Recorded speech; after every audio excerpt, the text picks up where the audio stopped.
Nous poursuivons l'émission avec Mme Nadine Valsin. Bonjour, Mme Valsin. Bonjour, monsieur. Et, et donc, vous avez consacré une partie de votre temps à découvrir ou redécouvrir le travail de Joanne Harel dans Joanne tout simplement. Pourquoi Joanne Harel? Pourquoi cette femme vous a fasciné au point d'y consacrer un documentaire de 75 minutes? Je faisais une résidence d'artiste à Bibliothèque et Archives Canada à Ottawa et j'examinais la présence de la communauté afrodescendante dans les archives. Et il n'y avait pas nécessairement grand-chose, mais en fait, À tout prendre était dans les archives en version anglaise, abrégée parce qu'il avait été diffusé à CBC il y a longtemps. Mm-hmm. Et j'ai eu l'opportunité de revoir le film que j'avais vu il y a peut-être, 30 ans, et dont je me souvenais vaguement, mais pas énormément.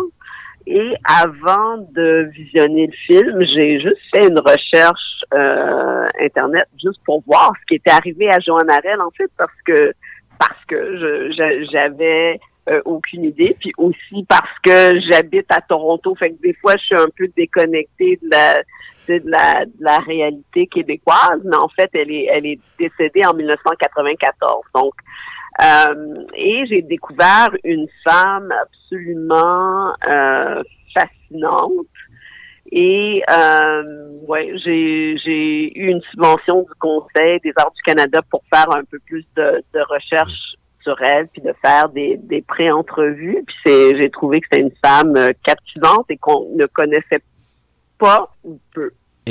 Et vous avez raison, et vous le mentionnez dès le début de votre documentaire, que l'histoire de Joanne Harel, qui est une histoire à la fois fascinante, mais à la fois tragique, est une histoire oubliée. Et à ce titre, je trouve que c'est extrêmement intéressant et important de nous faire redécouvrir ce grand personnage parce que c'était une pionnière du cinéma québécois. Ce fut la première actrice afro-descendante à jouer dans un long métrage au Québec. Pierre Jutras mentionne également dans votre film que c'est probablement la première scène, d'amour entre un homme blanc et une femme afrodescendante. C'est quelqu'un qui a traversé le monde de la mode.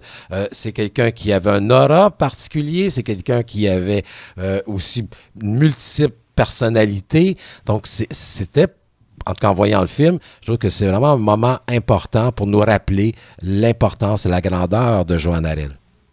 Oui, Joanne Harel était une femme qui a vécu des deux côtés de l'océan, puis qui a vraiment suivi ses passions, puis qui a une vie un peu comme vous le... Parce que tout le monde, les gens me demandent, c'est qui Joanne Harel? Mais c'est tellement... Son histoire est tellement complexe que c'est difficile de résumer cette femme-là en une ou deux phrases, c'est qu'elle a eu à différents moments, elle était une différente femme, en fait, avec différentes priorités, différentes préoccupations. Et j'ai trouvé ça vraiment, vraiment fascinant. Et là, une des principales difficultés auxquelles vous étiez confronté, c'est que vous le mentionniez tantôt, Joanne Harel est décédée en 1994. Il fallait lui donner vie et âme. Bien sûr, il y avait des images d'archives, il y a des images d'à tout prendre, on a des images de mode, mais aussi il fallait rendre ce personnage-là contemporain. Il fallait voir à quel point, si je mentionnais qu'elle était pionnière, quelles ont été les répercussions de la présence de Joanne Harel dans notre cinéma. Donc là, il fallait les inventer, ces images-là. Et vous avez utilisé un peu la fiction à ce moment-là pour rendre Joanne actuelle. Mais on a essayé de faire des reconstitutions, mais qui étaient poétiques et qui étaient pas trop, je dirais, trop définies ou prescriptives. On a utilisé des gros plans beaucoup, on a utilisé des jeux d'ombre aussi. On avait Abla Osman, qui est une mannequin afro-descendante qui est originaire de Montréal, mais qui habite maintenant à New York, qui incarne Joanne adulte parce qu'elle avait quelque chose de son aura et de son énergie. Je trouve qui fonctionnait bien pour incarner Joanne. Puis on a une petite fille qui incarne Joanne dans son enfance en fait. Et ouais, ça a été un défi d'essayer de voir en fait ce dont on avait besoin dans le récit pour rendre son image, donc compléter ce qu'on avait dans les archives. Et à ça, vous rajoutez aussi une forme de narration, hein, parce qu'il y a Nadine Jean, Shelby Jean-Baptiste, Gary, Anna, Jean-Louis, qui viennent un peu parler de l'importance de la vie, de la carrière, des legs de Joanne Harel. Je trouvais ça important Joanne écrit une autobiographie partielle qui s'appelle Une leçon en 1980. Et cette biographie-là raconte en fait son aventure avec Claude Jutras, l'aventure qui a été le sujet du film À tout prendre. Donc elle raconte de son point de vue son aventure avec Claude Jutras et elle raconte aussi son enfance, qu'elle a eu une enfance assez tragique où son père est décédé de la tuberculose quand elle avait à peine 3 ans. Sa mère l'a mis à l'orphelinat. Elle n'a retrouvé sa mère que beaucoup plus tard, étant adulte. En tout cas. Et donc, il y a beaucoup de chapitres comme ça qui sont racontés dans son autobiographie. Puis je trouvais ça intéressant, justement, parce que Joanne est décédée et parce que Joanne était tellement complexe et multiple, d'avoir 3 femmes différentes en train de lire différents extraits et de les filmer, en fait, au lieu que ce soit en voix off, de les filmer, parce que je trouvais ça important de les voir aussi, puis je trouvais ça important d'avoir la voix d'autres femmes afrodescendantes qui sont un peu les héritières de Joanne et qui travaillent dans le milieu culturel québécois pour avoir leur point de vue sur Joanne, mais aussi voir à quel point les choses avaient changé ou pas depuis le décès de Joanne, en fait.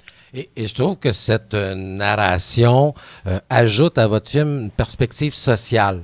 Parce que effectivement, Joanne Harel, dans les années 50 et 60, était une femme noire et qui a vécu un peu les stigmates de la société québécoise. Là. On ne veut pas tout raconter, mais elle a eu 2 enfants, hors mariage, elle a dû les abandonner. Donc, il y a toute une perspective sociale qui est aussi attachée à la communauté afrodescendante. Oui, mais c'est sûr que, tu sais, Joanne, tu sais, à ce moment, tu sais, moi, je suis née de parents, je suis née à Montréal de parents haïtiens qui sont venus pour fuir le régime du Valier en Haïti. Puis c'est comme quand moi j'étais jeune, tu sais, on racontait qu'en fait, tu sais, la génération de mes parents, puis peut-être la génération de domestiques noirs qui étaient venus surtout de la Caraïbe, mais anglophone, étaient les premières personnes afrodescendantes au Québec. Puis Joanne, qui est née en 1930, d'un père afro-américain puis d'une mère québécoise, se retrouvait devant l'incrédulité des gens qui pouvaient pas croire, en fait, qu'il y avait devant eux une femme noire qui parlait français. Je veux dire, c'était comme les gens n'arrivaient pas, en fait, à comprendre ou à cerner cette femme-là et d'où elle venait. Donc, elle a dû s'inventer une espèce de fausse identité qu'elle a plus tard reniée. Mais tu sais, ça n'a pas dû être facile non plus pour elle. Tu sais, puis c'est sûr qu'elle a fait À tout prendre avec Jutras où elle joue une version plus jeune d'elle-même. Mais tu sais, après, elle est partie en France parce que il n'y avait pas de rôle en fait. Non. Tu sais, dans le cinéma ou à la télé pour une femme afrodescendante de l'époque. Donc elle était devant un espèce de mur. Et c'est mentionné, je pense que c'est Edgar Morin qui mentionne que que bien sûr, il est tombé en amour avec cette femme qui est admirable, d'une très grande beauté, mais également, je veux dire, il avait bien compris toute la tragédie intérieure que vivait également Joanne Harel. Et ce qui m'a énormément marqué dans votre film, c'est les dernières images où Alanis Obensawin parle de son amie, Joanne Harel, et explique qu'à la toute fin de sa vie, lorsque est à l'île des Sœurs, elle voulait dire que le ménage soit toujours bien fait pour conserver une image finalement de elle-même et que en discutant avec une femme de ménage, si ma mémoire est fidèle, elle demande pourquoi ma mère m'a abandonné, et là, elle va mourir quelques années plus tard. Et on voit que le fait qu'à 3 ans, sa mère l'abandonne a marqué énormément peut-être la psychologie de Joanne Harel. Mais c'est sûr que Joanne a une relation assez trouble avec la maternité, puis c'est en partie parce que elle n'a pas vraiment connu c'était quoi de grandir avec une mère. Elle a été élevée à l'orphelinat par des sœurs, mais elle n'a pas eu cette relation privilégiée enfant-parent que la plupart des gens ont. Donc, c'était vraiment, je pense que pour elle, c'était vraiment une lutte constante d'essayer d'être mère à ses 2 fils qu'elle a mis au monde parce qu'elle n'avait pas de modèle, en fait. Et elle, toute sa vie, parce que, bon, vous avez fait des choix de réalisatrice et à plusieurs moments dans le film, le thème de l'amour revient. Et chacun a un peu leur propre version, mais régulièrement, on note chez les différents intervenants cette volonté d'être aimé. Et là, ça nous ramène au fait qu'elle a peut-être perdu sa mère et la façon de compenser, c'est de retrouver dans le regard des autres cet amour qu'elle aurait peut-être aimé avoir très jeune. Oui, il y a des extraits aussi qui sont pas dans le film, mais Edgar Morin dit à un moment donné que Joanne est cette comète d'amour, puis je me rappelle plus, là, qui nous entraîne dans son sillage. Effectivement.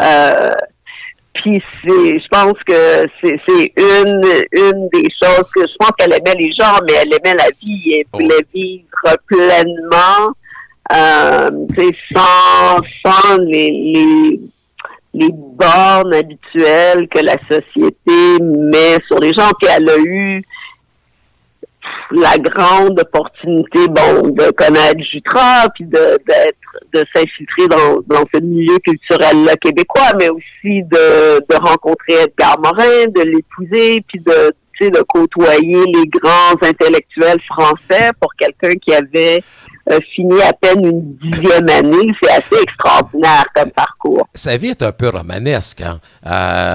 Oui, il y a certains moments, elle s'est inventé une vie, mais lorsqu'on regarde, je veux dire, tout ce qu'elle a parcouru, c'est assez impressionnant. Et je pense, entre autres, là, parce qu'on essaie de garder quelques, je veux dire, punch du film, excusez pour le terme anglais, mais lorsqu'elle découvre son 2e fils, Alain Cadieux, si ma mémoire est fidèle, et qui l'explique qu'il était un peu accouché, je veux dire, au Café Chérier, 2e accouchement, avec Gaston Miron, avec Claude Jutras, et ainsi de suite.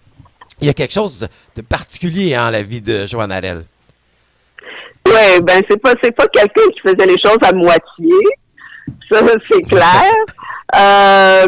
Puis Alain aussi, j'imagine, parce que j'ai jamais rencontré Joanne, j'imagine en fait qu'Alain a quelque chose de Joanne dans sa manière et dans son aise à raconter des histoires. C'est un bon conteur, mais tu sais, je peux imaginer que Joanne, elle habitait sur la rue de Relais, donc à 2 pas du Café Chérier, puis j'imagine qu'elle était là très, très souvent et que les gens la connaissaient et que, tout le monde venait prendre tout le monde qui passait par la terrasse, venait prendre un verre et, avec elle. Donc, je pense que elle avait cette ouverture-là sur les gens qui faisait qu'ils étaient attirés par elle aussi.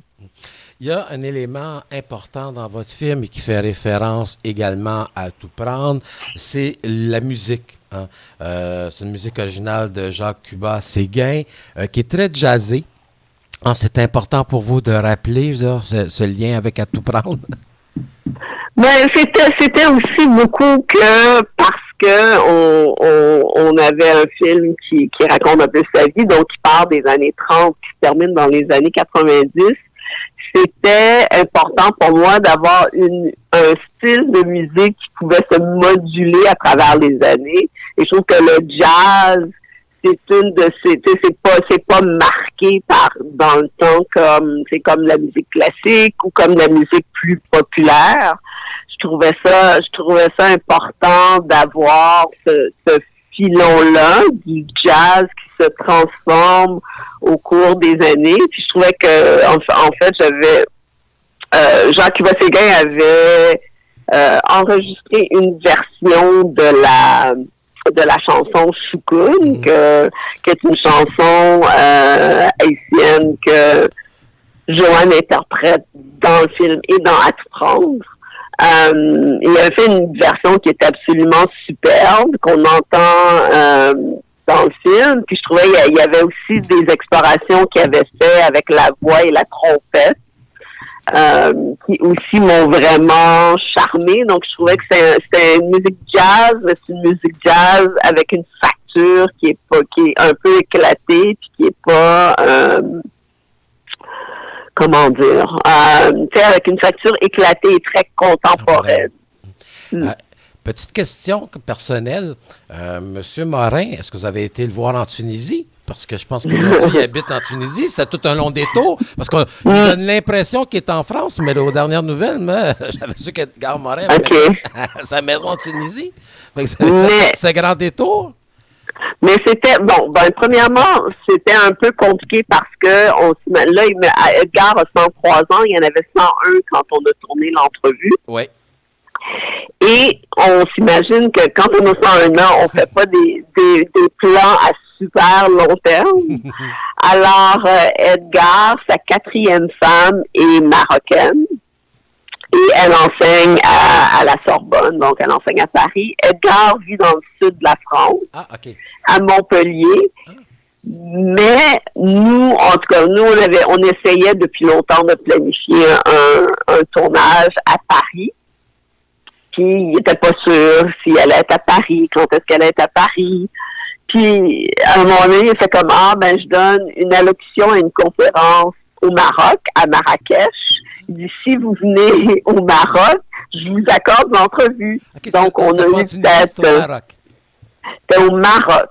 Et c'est pas nécessairement facile de tourner au Maroc. Il faut des permissions gouvernementales et tout. Et on est très chanceux qu'une de mes productrices, Ania Jamila, est en partie d'origine marocaine. Elle a réussi à travers ses contacts à tout régler. Je pense qu'on avait 10 jours. Je pense qu'on a eu la permission de tourner la veille de notre départ. Donc, on s'est rendu à Marrakech pour, je sais pas, c'est moins de 48 heures juste pour interviewer Edgar Morin. Parce que dans les faits, pour nous, lorsqu'on voit Joanne tout simplement, il y a un peu de nostalgie. Parce que on connaît bien Pierre Jutras. C'est peut-être la dernière entrevue qu'il a donnée avant sa mort. Et lorsque arrive le générique de la fin, ce film est à la mémoire, bien sûr, de Pierre Jutras qui est décédé en 2023, mais également de Louise Harel, qui est la belle-sœur de Joanne, et de son fils Val Harel. Tous ces trois-là décédés en 2023. Est-ce que vous aviez une mauvaise étoile sur vous? Non, c'est pas vrai. Non, mais... Bien que vous ayez pu, donner la chance à ces gens-là de s'exprimer et de nous faire découvrir Joanne Harel. Mais le problème auquel nous, on faisait face avec le tournage, c'est parce que Joanne est née en 1930. Donc, toutes les personnes qui lui sont contemporaines sont âgées. Je veux dire, Alanis, c'est pas jeune non plus. Non. Elle est encore en forme, par exemple, Alanis. Ça, faut y dire. Oui, elle est encore en forme. On a Jacques de Montjoie, le designer québécois, qui, quand on l'a interviewé avec 95 ans, je suis pas sûre que je me rappelle plus exactement quel âge Pierre Jutras avait. Louise Arel est décédée, je pense, à 91 ou 92 ans. Donc, il y avait une espèce d'urgence. Et on peut s'imaginer qu'avec Edgar, il y avait une urgence de tourner parce que c'était pas garanti que ces gens-là allaient être en vie demain ou la semaine prochaine. T'sais. Alors ça a été un des gros défis au tournage. Je pense qu'on est vraiment content d'avoir eu Edgar et Louise et Pierre Jutras et tout ça. Mais oui, si on avait, un an plus tard, on n'aurait pas le même film. Madame Valsin, c'est tout le temps qu'on a. Donc, on invite bien sûr les gens à aller voir Joanne, tout simplement, qui va être au cinéma Beaubien, si de mémoire est fidèle. Je pense que c'est demain, hein, vous êtes au cinéma Beaubien. Demain, on est au cinéma Beaubien. On est aussi à la Cinémathèque. Non. Il y a une table ronde dimanche à la Cinémathèque. Hein, c'est ça. Et la Cinémathèque québécoise, et là, vous allez accompagner votre film. Et vous allez permettre, je suis persuadé, à toute une génération de jeunes Québécois, peut-être parfois un peu moins jeunes, de découvrir ce grand personnage de la culture québécoise qui est Joanne Harel. Merci beaucoup, Nadine Valsin. Et en espérant vous croiser, parce que nous, notre entrevue était au téléphone, vous n'étiez pas encore à Montréal, donc on va essayer de se croiser dans les prochains jours, dans les rues de Montréal. Merci à vous. Alors, bonne journée. Bonne journée.